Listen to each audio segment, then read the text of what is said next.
right? Because I see them do it. Sherri is here, and this is her book.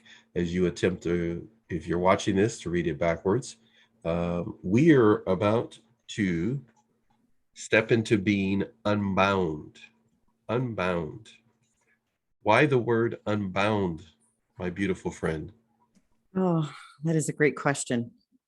Unbound means, for me, unleashing from the trauma, all of the effects of trauma, from sexual abuse, domestic violence, psychological, emotional. I came to I was in a particular community, in a group, and training with a mentor, a tutor, so to speak. And he loves to give a name that signifies to him and that names me to him personally. And, as one of his students. And he decided that because of all the unraveling that I had done, all the unlearning, the unhooking, the unleashing, and the unbinding, he dubbed me Cher Unbound. And as I got to, as I started writing more of my journal and my memoirs, the name kept sticking with me. Cher Unbound, Cher Unbound. I am unbound. And now I claim that. I claim that 100%. I mean, so much that I've almost taken it on as my last name. So. I like that. Almost taking it on as your last name. Yeah, well, because it describes me. It describes my life. It describes this process, this journey of, well, unbinding, unbinding from all of the false beliefs, the twisted, distorted thinking that I was walking around with, carrying, afraid of people, afraid of myself, afraid of my shadow, afraid to breathe, move, live, anything. And the more I walked my path into trauma recovery, the more the word felt right. And it fits who I am. I am unbound now from everything that was holding me back from doing what I'm doing right now. If you had to describe to a young woman who's living her life, your words, afraid of her shadow, afraid of breathing, afraid of moving, if she's living her life and she watches this back when this gets published and released, she's afraid of just about everything that, well, she one day will do when she becomes unbound. What are a couple of steps you can think of or that you share with others on your TikTok page, Instagram, Facebook group, a number of other things that you do to reach out to others? What are some steps you could mention to a young woman who's afraid of her own shadow that she needs to start doing to become unbound? The first one that comes to mind is the very first lesson I learned, and that was to become aware. Okay. Now, how do you become aware? You start asking yourself questions. First, you're going to need some support, but becoming aware of what you're thinking, aware of your movements, aware of your body. It's almost like if you had a mag light, it's like taking a mag light, and it's got those two settings on it. You have spotlight, you have floodlight. Got it. So you want to take that spotlight and place it solely on yourself. And you scrutinize, even how you draw on a breath, and you start paying so much attention to everything about your being and about your presence, that once you begin to reconnect your mind and body in that way through that awareness and start to feel again, then you can start expanding that light out to be more of a floodlight, so that then you can start drawing in everything that's in your environment about your awareness. But it has to start with awareness, at least for me and in my experience.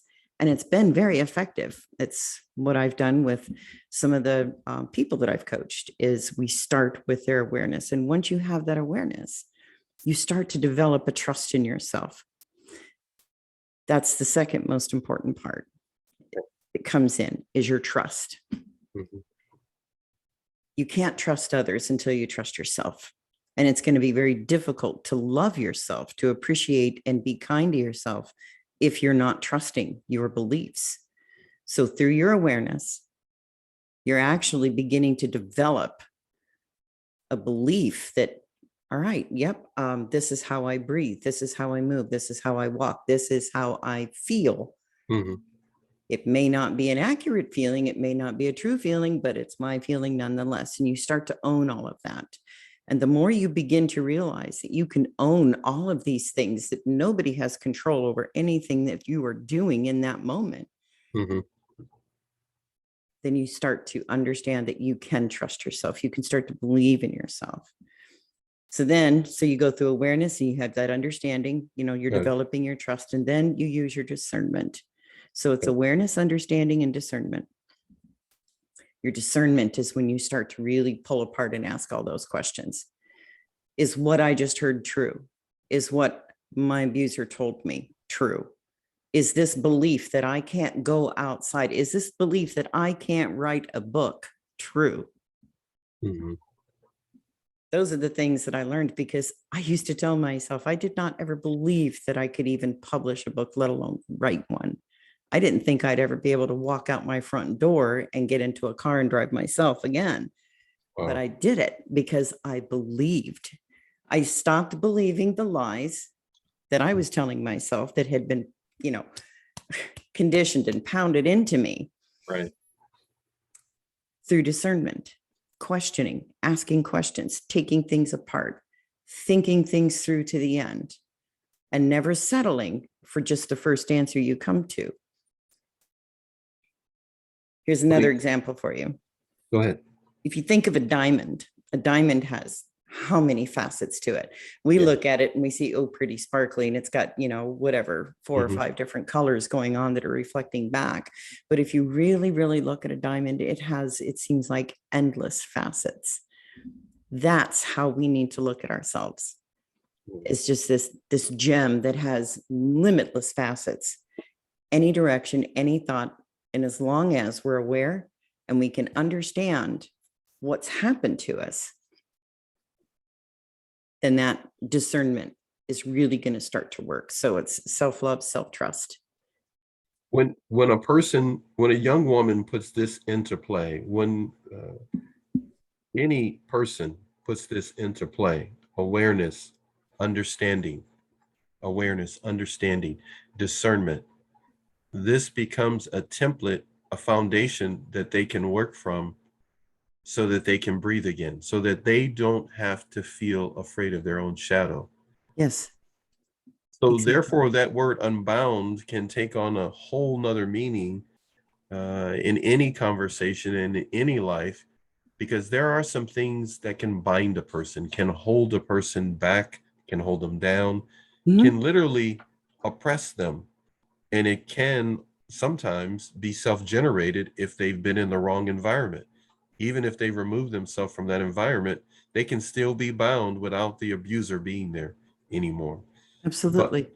what what what have you experienced in life when it came to being binded or held down, weighed down by others or circumstances, or even choices and decisions that you made? What are some of the things that you recognize were binding you? Mm. The first one was the very first one that I recognized was the beliefs about myself. My journey began with self-discovery. I already knew my story at that point. I knew that I had been sexually abused, and sexual abuse is, I'm just going to be honest, sexual abuse was putting it mildly. I had, in every sense of the word, been made into my father's mistress. And Oh, that lasted until I ran away from home. So had already had a very twisted view of who I was supposed to be as a person. right. I didn't know if I was, born to be that way, if I was a bad seed. I had even written that about myself several times, that, oh, I'm a bad seed. I'm a bad person. I'm not supposed to be here. Mhm. I wound up going through multiple mental health diagnoses, depression, anxiety, agoraphobia, just numerous ones. Those were some of the things that I was unbinding from. But the biggest one was what I believed about myself, who I was. I didn't want to be that person. I wanted to be somebody that I could look at in the mirror and actually be okay with looking at. I wanted to be somebody that I wasn't going to feel awkward and want to run to a corner anytime I went out in public or to someone's house or sit there like a fly on a wall. Mhm. I wanted to talk to others. I wanted connection. I wanted relationships. And I was trying to, when I started this journey, I had no idea where it was going to take me, what I was going to uncover. And I remember a video I made, the very first video I made was by myself 2 years ago. I remember just giggling and laughing and kind of almost sing-songing in the video, because I was really excited, because I discovered how much of an awesome person I really am, how much I'm cool. I was Yeah, like, you're like, wow. hey, You I'm know, pretty I cool. I'm pretty cool.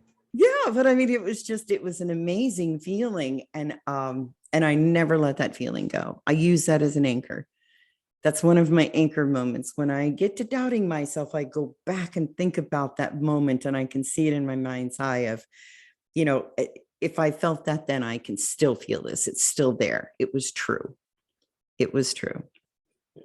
You you So, um you've walked a path now in which you're meeting new and different people because, well, from making that video and more, right? mhm. From 2 years ago, it keeps building and it keeps adjusting and growing to touching people's lives because, well, Sherri, you get to be Sherri now. You get to be Yes. Sherri.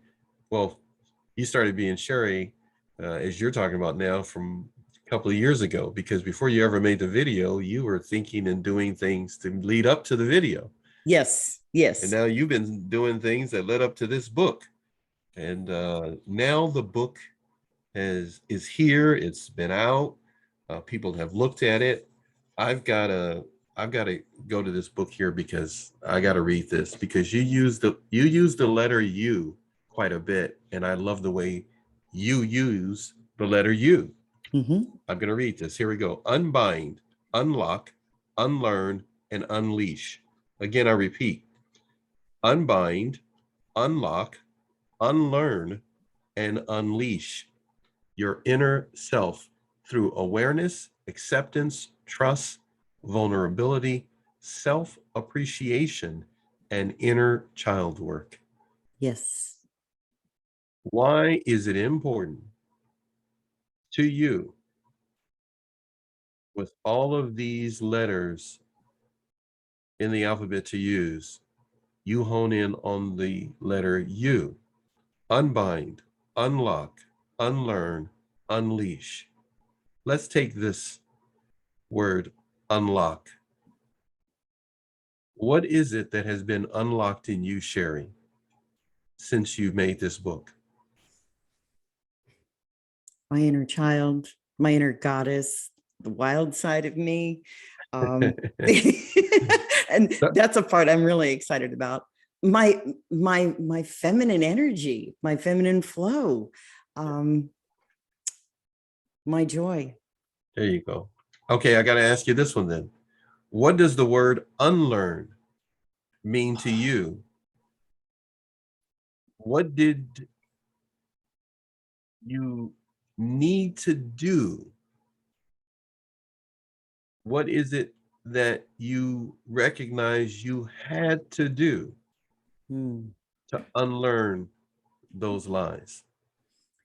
I had to release I had to unlearn angry. That was the one emotion Wow. I Wow. knew that emotion intimately. I had to unlearn angry. I was so angry, my voice actually several times would just get locked up. Mhm. It would, I would go to say something and I couldn't speak, you know, and you get that, it's almost like a pit in your throat, like you're being choked. And I felt that I had this scream inside of me. I had never screamed. Got it. And through one exercise that I went through with one of my coaches, that's what I did. They got me to a point where I was so deep in my inner child that I was actually able to scream and to push away no, and just keep pushing and keep pounding the bed and keep pounding the pillows. So I screamed. I had to unlearn being angry so that I Wow. could actually learn how to feel. And I had to unlearn numbing. I was good Oh, at numbing. I had to unlearn wow. disassociation, detachment. Um, the reverse of that is learning to be vulnerable. Mhm. So that's, you know, unlearning being angry, unlearning the false beliefs that I had about myself. And I did that through a process called disconfirmation, Mm. which is essentially, it's like an affirmation, but it's a little bit stronger, where you're actually asking yourself for proof. When Mhm. people say, well, I am good. How do you know you're good? Is this Yeah, true? Show me the proof.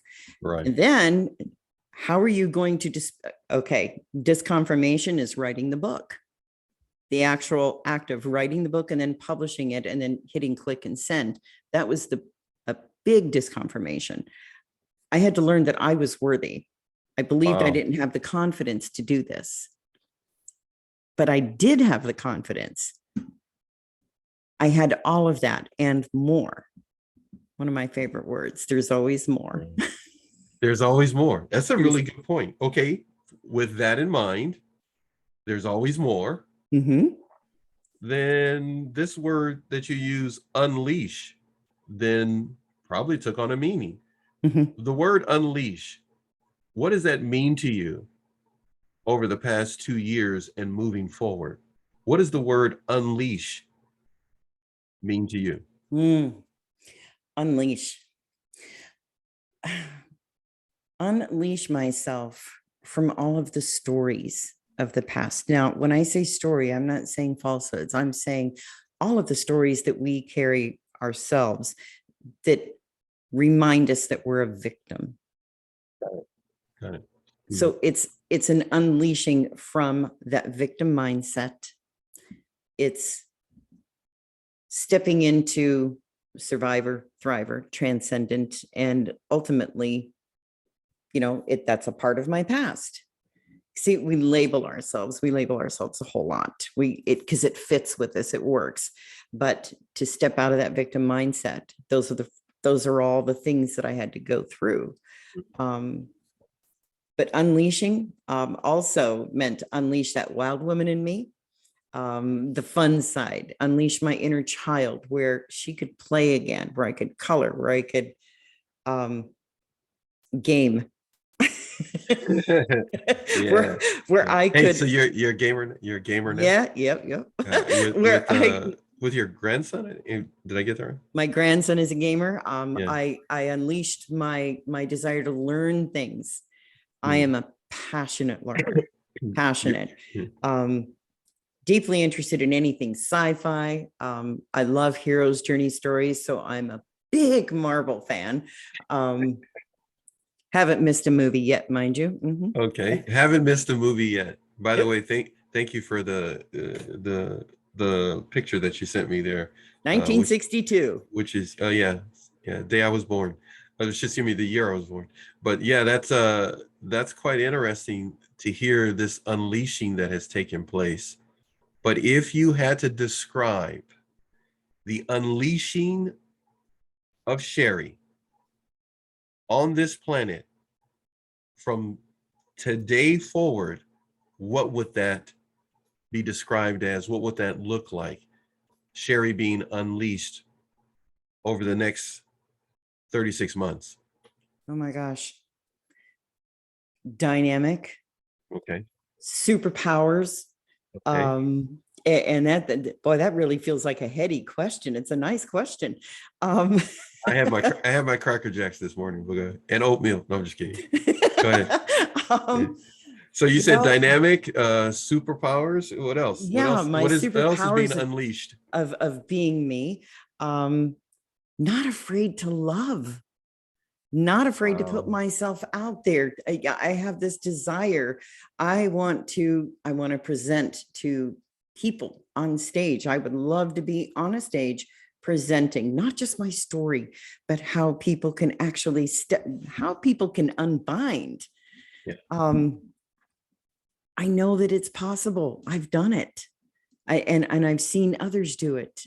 Mhm. We all have our different paces. So unleashed, limitless. If I got an idea, I want to try it out. I don't want bounds around me. I want to write more. I want to speak more. I want to reach others. And, like I said, I want to love one day. I do love, but the possibility is there. There's an open door for relationship. There you go. So that's unleashing and actually having a genuine relationship where it's interdependent, Yeah.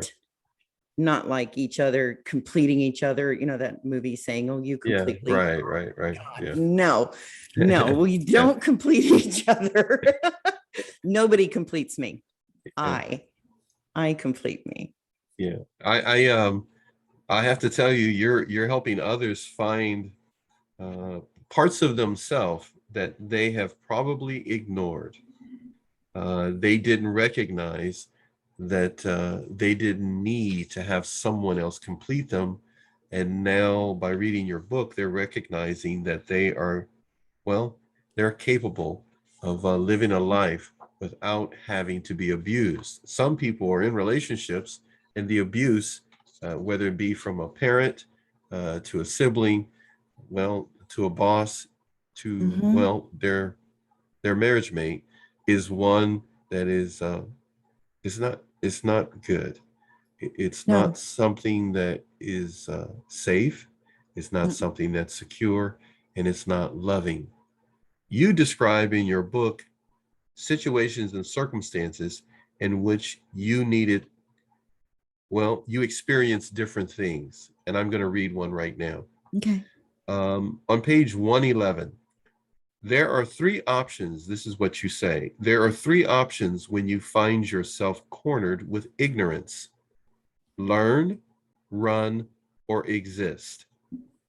There are three options when you find yourself cornered with ignorance: learn, run, or exist. What does that mean? And why did you put that? That's in the chapter, I Am a Good Woman. Okay. Many times you don't know that you're in a bad marriage. It doesn't feel comfortable, but you don't know because it might be all you know. That particular marriage was all I knew. I went from A to B. From I had no idea how to take care of children other than babysitting. I had no idea what it meant to be a wife. I know what I knew I saw on TV. That was it. So there's a lot of ignorance, unfortunately, and I don't want to single them out, but young teenage girls who are either forced into marriage or they are married because they believe that this is their ticket out of the environment that they're in. They're just going from the fire into the frying pan. There's still a lot of ignorance in it. And when I say ignorance, I'm not saying it in a mean way. There's a lack of knowledge of what they're facing, of this person who's wooed them. And when you get into an abusive situation, because that marriage was sexually violent, it was physically violent, psychologically, verbally, as well as to my children. He didn't stop with just me. He was just not a good person to any of us. When I wrote that thought came to my mind that when you have no knowledge, you have those three choices. You can either learn through your awareness, You can choose to run, which I tried several times. And I wound up each time in worse trouble than what it would have been if I had just stayed. Or you can just simply give up and try to exist until something comes along, until something shakes you and snaps you one day and you find your way out. Was that what happened to you, the last one? Mm-hmm. Yep.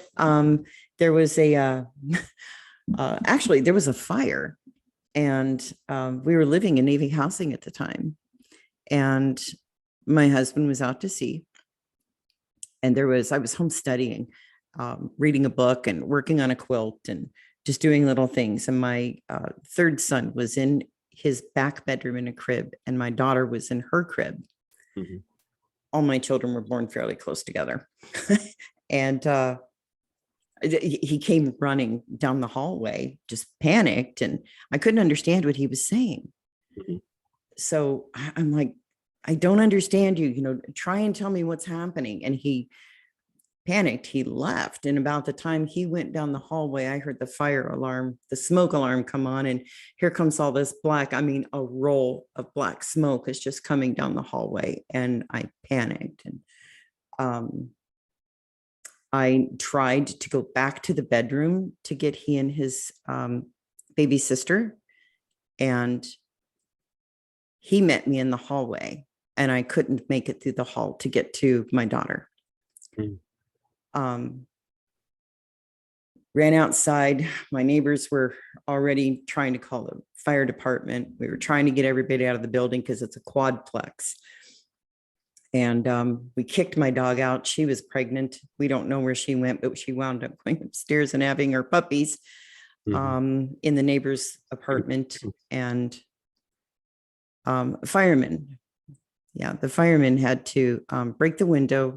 I kept telling them that my daughter was in there, and they couldn't find her.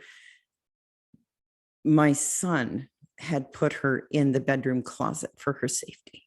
Wow. He was right at about 2. He put her in the bedroom closet. And that's where they found her. Of course, she had, some smoke inhalation, and my 2 oldest boys were just coming home from school when they saw everything. And we lost everything. I don't even know where I was going with this. I really got steeped in that memory, but no, it's fine. We lost everything. And I had divorce court the next day. I had already planned on divorcing this man because I knew that it was my way out. And unfortunately, I found another way out also, which was I was seeing somebody at the time, narcissist number 2. Oh, wow. And he wooed me and the kids. He really had us smoothed over, but he was gone too. Both of them were away from the picture. So it was just me and my kids. We stayed with my cousin. And at that point, I had decided I was going to go through with the divorce, but I also did not want this other man in my life because he scared the daylights out of me. But broke, uneducated, no car. I was using his car. He had a very good way of talking me into things, and would always use my kids and always say, you realize they're going to hate you if you take me out of their life. He had really put his hooks into my kids. Wow. Especially my oldest ones, because they were craving love just as much as me. It's understandable. Yeah. So, yep, we went ahead with it. I got drunk when we got married, and I don't drink. That in itself says a lot. That in itself says a lot that you went that direction, and you don't even. Nope. Wow. I don't drink. I got drunk. I mean, I would have like a glass of wine every now and then, but wow, I got really drunk. And so wedding night, nothing was ever consummated. And I proceeded to live the next 9 years. That segment of my life, there's not a lot of memory. That's the narcissist that I wrote about in my book. I don't have a whole lot of memory of those years. There were, he had taken me to a doctor and insisted that I needed help, insisted that I need psychiatric help. Wow. And so I wound up on there must have been probably a good 7, 8 different antipsychotic meds that I was on all at the same time, trying to function during the day, trying to raise 4 children who were becoming very overtly dysfunctional, stealing, lying, fire setting.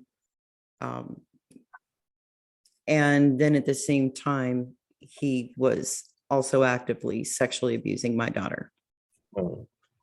And I did not know about any of that until later. But I just went from fire to fire to fire.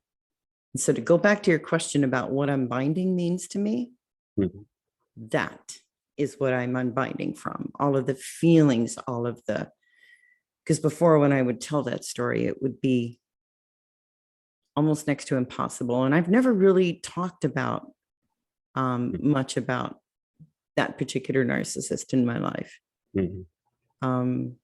Just because I still, to this day, I'm still kind of trying to unravel how, what all was said, what all was done. And there's some days, honestly, I have to check myself and go, how much of what was real, what wasn't. So I rely on what my kids tell me, what happened. Okay.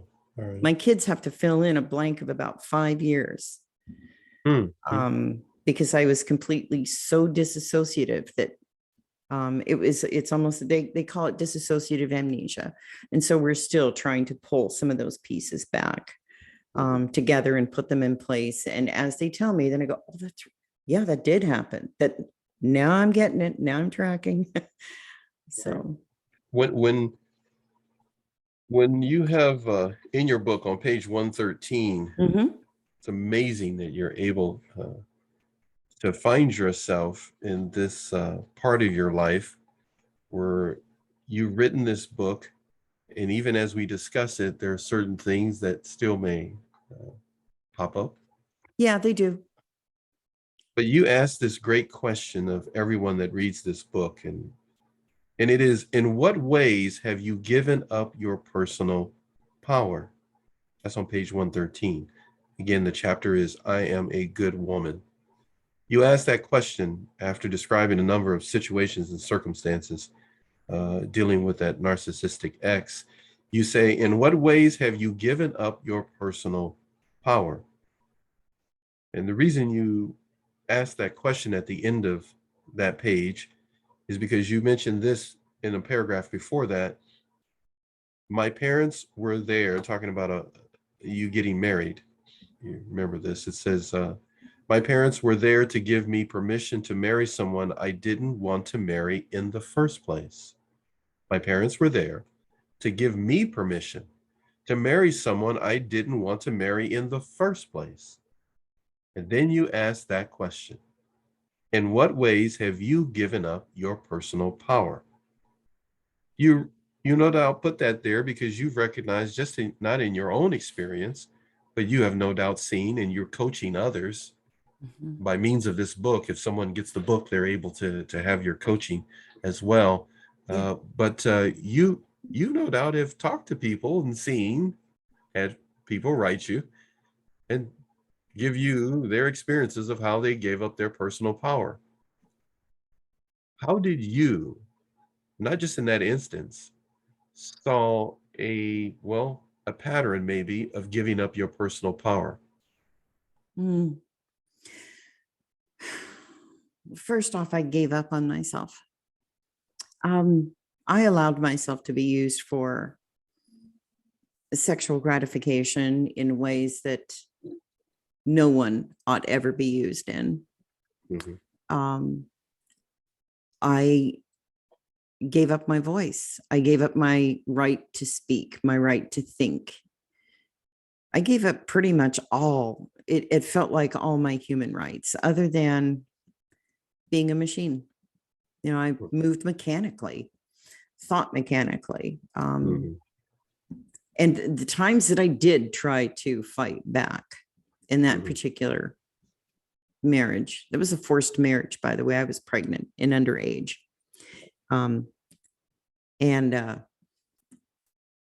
It was either the reason why it was forced is because my father was an officer in the service, and either the choices were, I go back home with my father because I was pregnant. So I go back home with my father and give them the baby, put the baby up for adoption while I live with them and maybe join the service or something. Horrible choices. Or be forced to marry this man, because if I didn't, being a sailor in the military, he was going to be charged with statutory rape by an officer for impregnating an officer's daughter. Wow. I need a moment to process that for a second. So the reputation of the narcissistic ex was more important than this emotional safety and physical safety of his daughter and soon to be granddaughter or grandchild, excuse me. Okay, go ahead, please. That's interesting. That is not even interesting. I'm sorry. Yeah, no, I know what you're saying. As a dad, I had to take that in for a minute. Go ahead. You're going to say. I know. It's a lot for a father a real father I just can't even. Yeah. Yeah. So those were my choices. Now, here's the interesting thing. I knew I had given up my power, but there's an important point that I want to make here. That man's life was taken away in that moment. My ex, he nor I wanted to marry.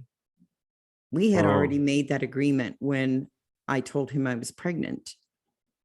That was our agreement. He didn't want to get married. I didn't want to get married. And the agreement was that we would just live together until after the baby was born. He would help with some support and, some of the needs that I, running around town, getting groceries, etc. It was a good arrangement. It was after that he started with drinking and drugs. He had already, and I knew some of his history, some of his family history, which was not good. He had already been displaying some violent tendencies and a temper before we got married. And after we got married, after he heard that news, and I remember this, he was a smoker. We both used to be. I'm not anymore, but he took a swig of his beer and he stamped out the cigarette just like it was a done deal. And that was it. And it was a nightmare from there on. And the only time we had peace is when he was gone, when he would be out. The only time you had peace is when he was gone, when he was out. Yep. That's especially with you coaching and making yourself available to help others. That's not a good sign, right? If somebody told you that, they're going to be they're gonna work with you. Then that's going to be putting off all kinds of red flags to me. But right. Then being a teenager, I didn't know. I just didn't know. I didn't know what I was seeing, what I was witnessing. I just knew that it was frightening. But here's the other thing. I had been raised in a home where the common phrase was, you made your bed, you lie in it. This was a military family. Everything is hot too, you don't disobey. And I had in my mind set him up as being the person in authority, because this is the person that, I was told I had to marry. This was, don't dare disrespect your parents. And that brings up another interesting point too. Here's another way I gave up my control. I never told my parents no, not until 2 years ago. Wow, Sherri. Never wow. did I ever tell my parents, no, I will not do this. No, you can't do this. No, you can't do that. It wasn't until 2 years ago. My father had already passed. My stepmom wanted me to come see her when I was visiting in San Diego. And I called up the phone. I don't know what moved me to give me that strength. And I was at the beginning of my journey. And I said, no, I'm not coming. I'm not coming. I can't see you. And our relationship severed. But she had so much control over me for years. Years that woman had control over me. The same control that my father had. And I stood up, and that was the first time. And I have to tell you what, that was the most empowering no I had ever uttered. It was Awesome. that was my moment of unbinding. Good for you. Good for you. Absolutely good for you. Why was the relationship severed? She chose not to talk with me anymore because I don't know why. Maybe I was an undutiful daughter. It's But it's on her loss. yeah, But when it came to mustering, directing your energies to your voice, and you said no, what moved you in that direction? No idea, huh? You just said, I was tired of the anxiety. I had role played. I knew what the conversation, I knew she was going to harp on my weight because she always has. I knew that she was going, there was a point in time I became anorexic because the incessant badgering about my weight. She herself has an eating disorder. And I didn't want to hear it. I didn't. I was going to say that. I was actually going to say that. So you just got tired of it, but you beat me to it. I just got tired of it. I got tired of being controlled. I got tired of being told who I'm supposed to be. I had no idea who I was. All I know was a friend of mine and I, and one boy and two big dogs were in a little tiny Buick Encore, and we drove from Nebraska to California for a vacation and back. Wow. And it was during that vacation, that's when I picked up, and I'm just like, no, I can't come. I'm sorry. I just can't. I can't do this. Yeah. Perhaps another time. Well, that other time isn't going to come, and I'm okay with that. Yeah. Yeah. Oh, yeah. You're like, I work with that. It's not a problem. Let's do something here. Sure. You have a lot of things that I could talk to you about, but we'll do this. I'm going to say something, and then you tell me what pops into your head. I'm going to say this phrase: committed to changing. Oh my goodness. What comes to you? Right off the top of my head, if you are not committed, if you are not fully invested, and I'm not talking just monetary, you have to be invested with a will, with your emotions. You have to hit that threshold that once I step over that threshold, I am committed, and I'm putting my seal of approval on this, that I'm going to take this journey the rest of the way. Because once you do that, you've raised your awareness. You know that what you've been living is not healthy. It's not right for you. It's not working. And once you have that awareness, you can never go back. You cannot shut a blind eye to it. Your mind isn't going to let you forget that, hey, wait a minute. You got a taste of the pie over here. And back here is all the, I hope you don't like Brussels sprouts, but back here is the pan of Brussels sprouts. I have become a Brussels sprouts lover. Yes, but have you? Yeah. Okay, You're not gonna. They don't have feelings, and you haven't hurt. Okay. And you haven't hurt mine. You haven't hurt mine. They haven't. So go ahead. Your analogy is perfect. Go ahead. So once you've got that awareness, though, you just can't go back, and that's what that commitment is. That's what that commitment is, and it's just that's something that's inside of you, and nobody can teach it to you. Nobody can. You can read about it.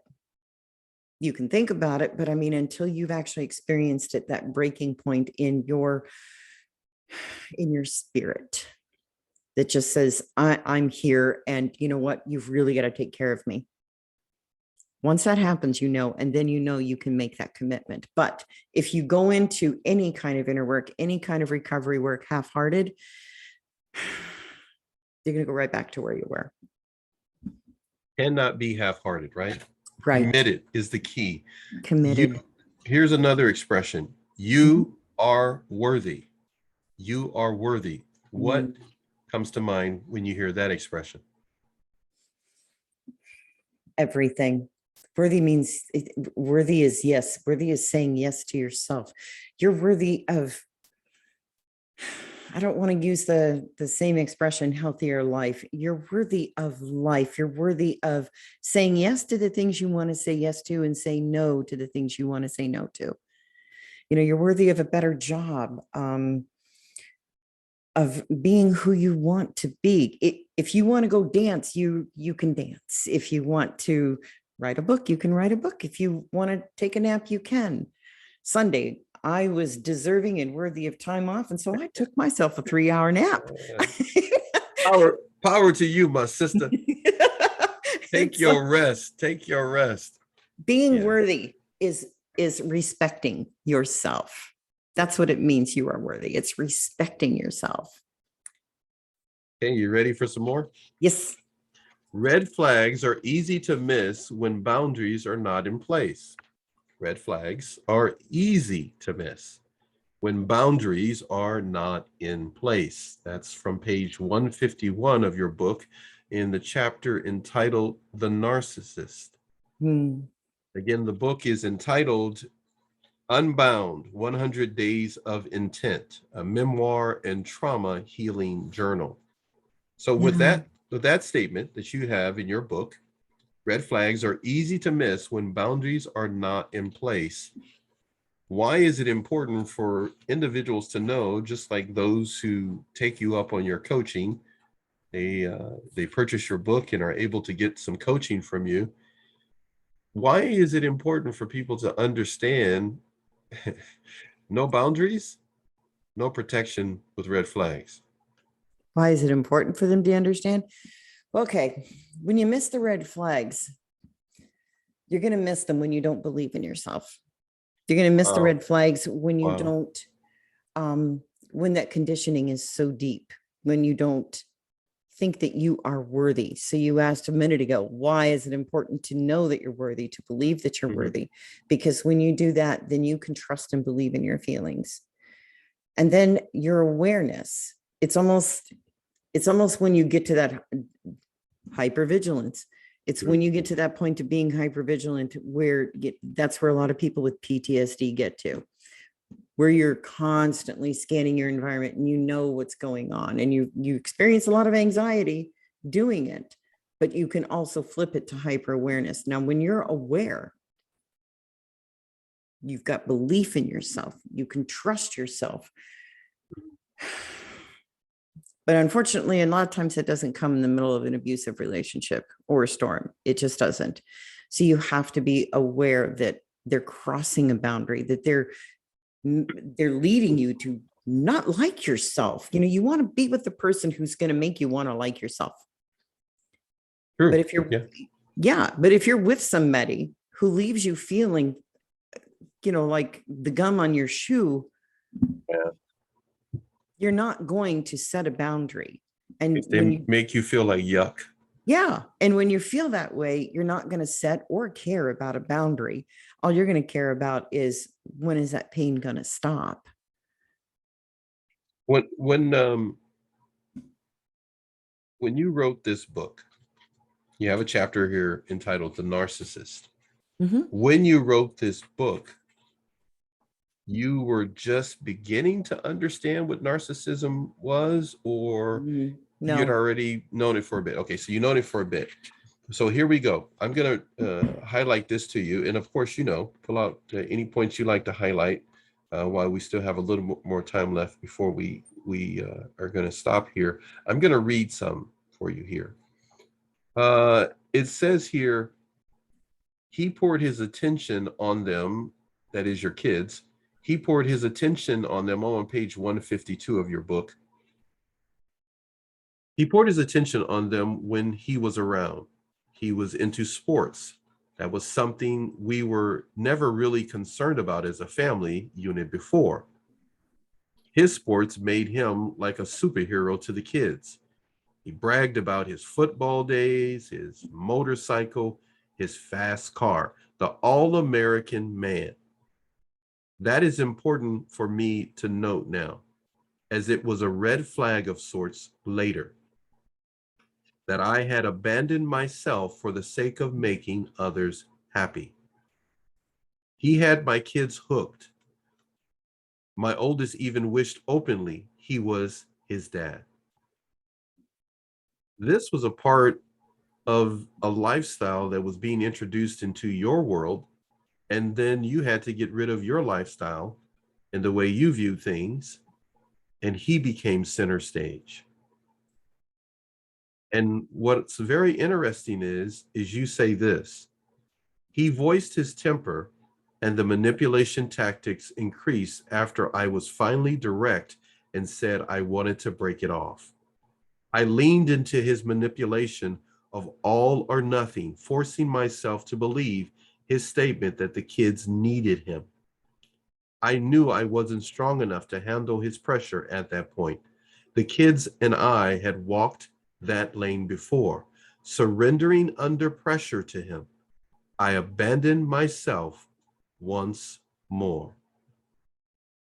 That's why you are able to say in that statement that I just read about red flags and boundaries. Yeah. This is something you live. This is not just something you write or put as a meme on your Instagram page. No. You're serious about this. Yeah. I am. And I've seen it happen time and time again. I've even seen it happen in my own children. That's something about growing up in a narcissistic home is the kids, even my grandson that I'm raising, they take on the traits of the narcissistic parent because it's almost like they're the alpha. Yeah. If you want to think about that in a pack situation, they're the alpha. What they say goes. Everything that I write on Instagram, on Facebook, on TikTok, all of the places, my podcasts, everything is from my lived experience. Now, what I've done in my recovery path is I've taken it a step further.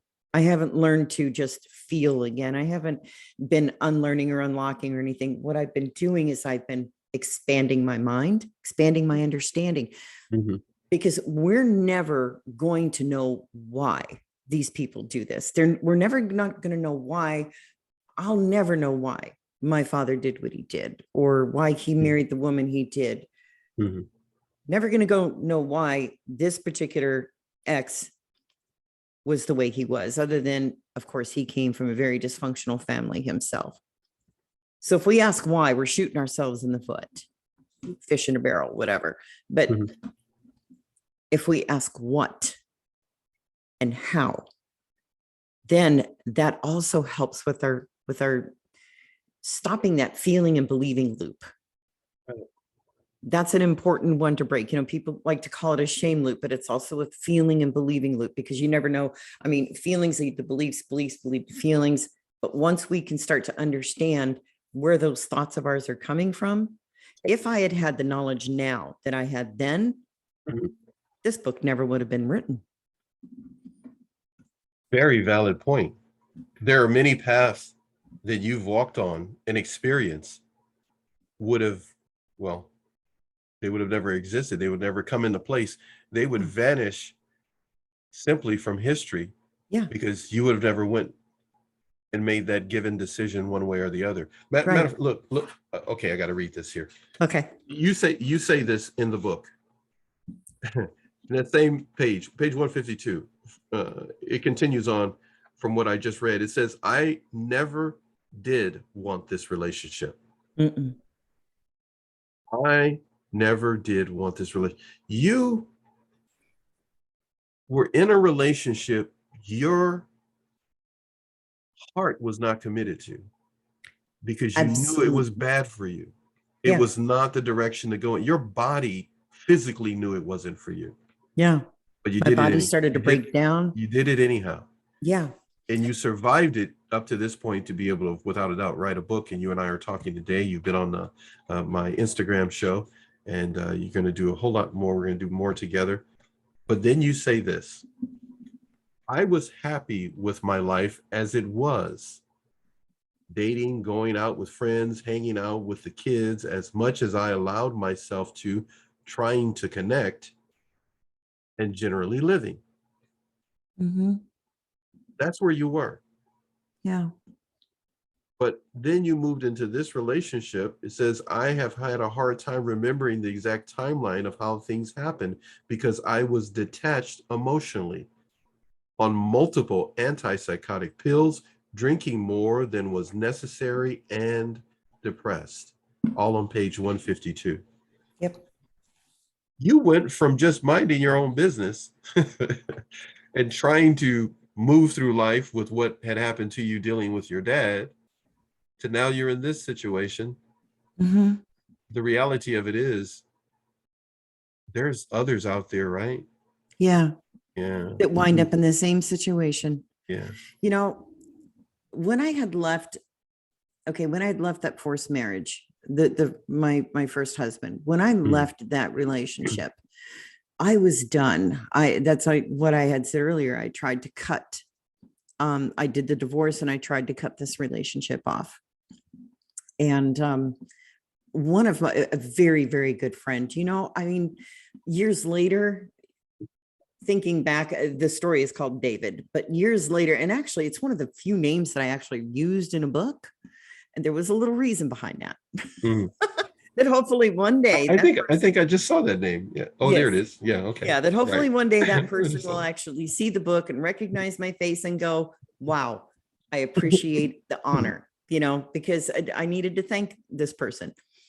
But so I was happy. We were trying, I was in counseling.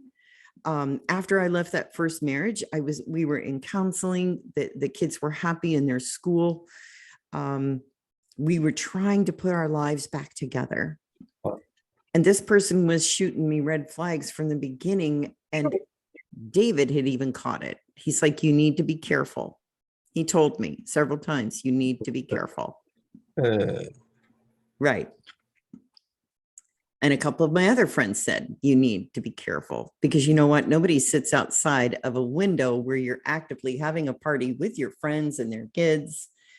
And it's a nice night and everybody's happy and having a good time and start revving your motorcycle outside the window loud enough to make a disturbance and cause a ruckus and a fight. Wow. Just because I chose not to answer his phone call and said, no, I'm busy. I'm partying with my friends tonight. I'm not going to see you this evening. And that was just dating. Wow. But I didn't know. I just thought, okay, this person will go away. But then, just one thing led to another. The smooth talk started. I thought David had stopped writing me altogether. And it turns out, no, that wasn't the case. My letters were being taken. I was gonna get to that. Okay. That's what it was, huh? Yep. He was trying to cut off that positive supply so that he can continue to pump you with the trauma bond and keep you locked in. Cut me off of all of my friends. All of my friends had been alienated to the point of even moving us out of California all the way to Nebraska. Yeah. A hole in the wall. I have to, get all those corner huskers mad at you and I now. Be careful now. Get them all. I know, I but it was a hole in the wall. Well, right? Where I moved to, there was no stoplights. There was. I'm serious. You know what? They were still dialing 4 numbers to make a phone call only when we moved there. So yeah. Okay. Imagine going from San Diego. Hey, well, we're done. You gotta tell me where it was, or you gotta send me a DM. I will. I will. Okay, go ahead. But yeah, I moved from San Diego all the way to Nebraska. Yeah. Night and day, huh? Huh? Night and day. Go ahead. You were gonna. Yeah, it was. It was. What? But we were alienated. The kids didn't fit in and they really struggled to. I didn't fit in. I was a city girl. I was a beach girl. So you had a family that was working and functioning to the best of its ability with family and friends or friends and so forth, and your good times and stuff. And all of these things started to be squeezed and to the point that they get you isolated out in Nebraska. Okay, I'm going to read something to you. Okay. David had stopped writing completely. It was almost like he never existed. There were a few times this man read notes to me from David and was openly jealous of him, accusing me of sleeping with him. So David is this individual, this person who is writing you and giving you hints, or clearly letting you know that person you're with, these are red flags. This is not good for you, Sherri. He essentially is trying to help you. Now, David, letters are not making it to you. You don't know that at the time, then I take it. Right. Okay, so here we go. That was a glaring red flag that I picked up on and chose to ignore, is what you write here on page 153 of your book. Right. I was looking out for the long-term picture of life, and my plan wasn't looking so good. I was working a lot, and this guy was willing to help me with the kids. He was inserting himself into every corner of my life while I held the door open. Before long, we were leaving my beloved California, believing there would be a better life elsewhere. While not the worst mistake I made in my life, it was not one of my better decisions. Self-abandonment had been completed. And then you ask this question at the end of page 153 in the chapter, The Narcissist. Have you ever become so detached you lost yourself? Tell me, explain it to me. What detached? What are we talking about here? This detaching aspect, but also self-abandonment. Have you ever become so detached you lost yourself? Or in other words, self-abandonment. Talk to me about that for a moment before we end the show. Okay. You just the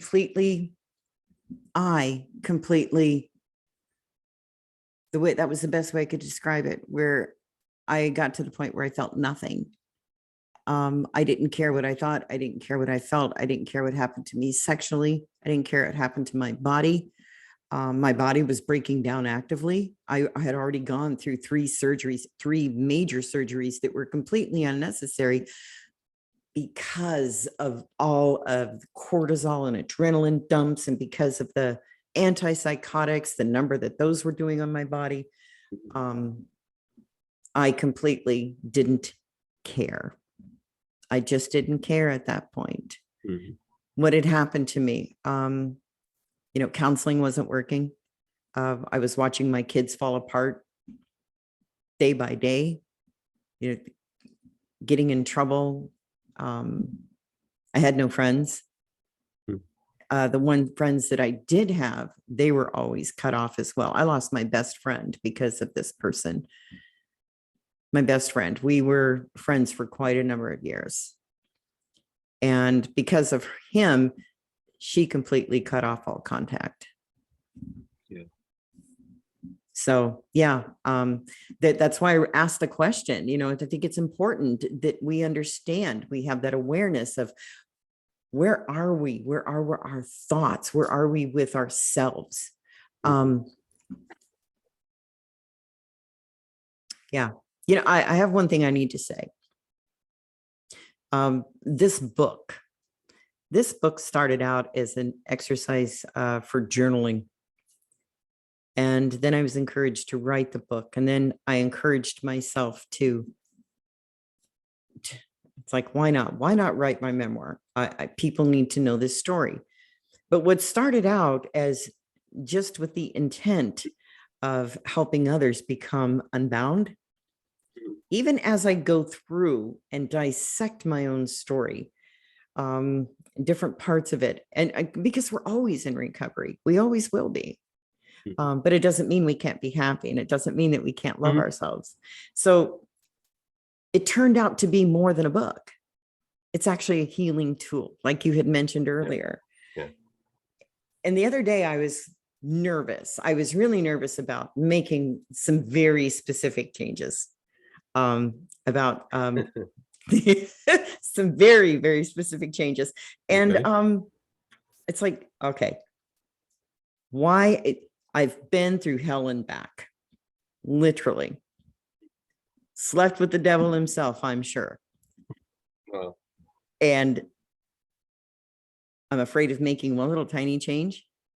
No, So my book itself, that was a healing tool. So the one thing I want to tell anybody, if you do nothing else, if you can't afford a counselor, start writing.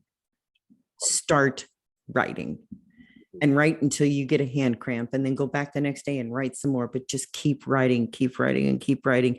It doesn't have to be pretty, but write your story. Thank you so much for saying that. What a wonderful way to end our time together here, which is only a little mini moment in time, because we will have many more. You have embarked on making sure that you're available to mentor and coach other people. Yes. What is it that people need to keep in mind if they would like to connect with you, and what you offer to them if they want to connect with you and get some coaching in your book? Anything you want to highlight to those who will be able to see this once it's published? Be prepared to be unbound. Be committed to being unbound. You know, I'm very loving and I'm very positive. I like to see the brighter side of things, but it doesn't mean that I'm also not going to sit and walk with somebody through their truths. I've been through it. I've been through every abuse imaginable, including being stabbed at one point. So I'm not afraid. Yeah. I am empowered. And here's the biggest thing is I believe in you. I believe in myself, and I believe in the person who's listening. And I believe that your story matters. And I want to show you that you matter. Thank you so much, Sherri. That's amazing. People, if you need to get a hold of Sherri, she is, yes, on Instagram, but available to you also on TikTok, if I'm not mistaken, right? Yeah, yes. Oh, I have a lot of fun with the TikTok. Yeah.